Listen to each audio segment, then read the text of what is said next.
आज उद्देश्य कौन 1900 दरिद्रनारायण विद्यापीठ 1986 मसीहार बैच आम आज आमर पुरातन छात्र बंधु मैंने आपण मैंने जानते दरिद्रनारायण विद्यापीठ हलती ये अंचल को शिक्षा क्षेत्र में दिग्दर्शन देता तेणु पुरातन छात्र मैंने समस्ते चेष्टित थे केमी आम बंधु मिलन करवा एवं समस्ते भावर आदान प्रदान करवा आज से उद्देश्य नूतन वर्ष 2024 आम बंधु मिलन करूँ आखपाखर सबू जगार 100-150 छात्र आमर जो मैंने आम बैच रे थिले समस्ते पुओ झील समस्ते जगह एकत्रित होती ये अंचल को शिक्षा स्वास्थ्य क्षेत्र में आगू नापी आज समस्ते संकल्पबद्ध अच्छा जहाँ बसंत मंजरी फाउंडेशन द्वारा चली गरीब मेधावी छात्र को पढ़ेवा और स्वास्थ्य क्षेत्र अंचल को दिग्दर्शन दवा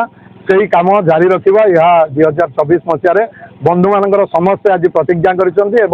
समस्ते सहयोग हाथ बढ़ाई 86 मसीहा बैच दरिद्रनारायण विद्यापीठ हलती आगामी दिन एरिया को दिग्दर्शन देव और आलोकित कर आज बंधु मिलन उद्देश्य आगामी दिन में आम निश्चित भाव शिक्षा क्षेत्र में अंचल बहु तले अच्छी स्वास्थ्य क्षेत्र में बहुत तले अच्छी आप देखुं आंबुलांस मध्यम डेली 100 रोगी आम सेवा प्रदान करूँ बहु गरीब छुआ को आम पाठ पढ़ाऊँ तेणु 86 मसीहा बैच ये अंचल को शिक्षा क्षेत्र में स्वास्थ्य क्षेत्र में केमती दिग्दर्शन देव अंचल उन्नति प्रत्येक जगार आज परिवेश प्रदूषण होता विषय चिंता कर 86 बैचर पाने सब आगभर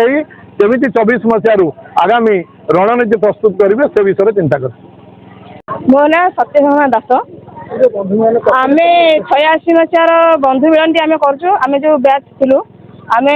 समस्ते खुशी अच्छु आमर एते दिन पर आम मिलन होमें भाविचु आगामी पीढ़ी रे किसी आम उपकार करूँ गरीब लोक किसी करूँ कि छोट छोट पिलांई किसी करूँ कि पार्क हो कि बहीपत्र हो कि कौन आम यही विषय किसी आम यही मिलन में आलोचना करूँ आम यहीपरी उपकार पिला करूँ मनस्थ करूँ।